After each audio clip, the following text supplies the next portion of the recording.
The offensive of the Russian-led forces in the north of the Donetsk People's Republic has slowed down due to the difficult terrain.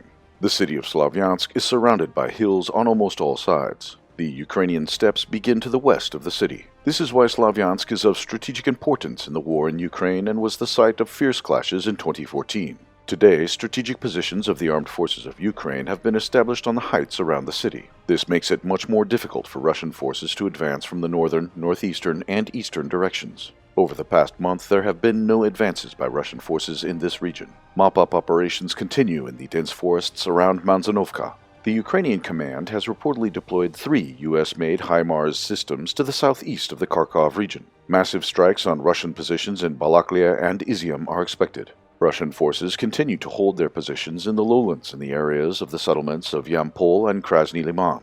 The front line runs along the Seversky Donetsk River, the forcing of which is hampered by Ukrainian firing positions on the heights of the southern bank. To the east of the city of Slavyansk, the front lines still run along the Seversk-Soledar-Bakhmut line. Despite the withdrawal of some of the Ukrainian units from Seversk, the fighting is yet to begin in the city. The battle for the heights around the village of Verkhny Kamensk continues. The fighting continues for the control of Berestovo and Ivana Darivka. Russian troops attempted to storm the village of Berestavoe, but they failed to gain a foothold. On the outskirts of Soledar, the fighting continues in the area of Pokrovsky, which is under the control of Ukrainian forces.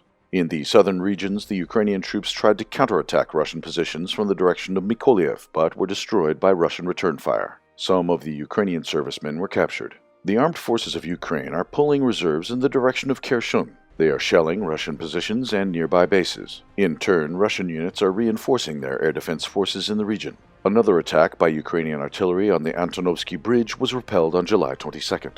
Meanwhile, the UK is helping Kiev's forces to strengthen their air defenses. After months of promises, Ukraine received 6 British Stormer HVM anti-aircraft missile systems. These are the first modern, Western-made air defense systems to be transferred to Kiev. The Stormer systems are expected to be deployed either near Kiev, far from the front lines, or in the Kherson direction to secure the Ukrainian counteroffensive.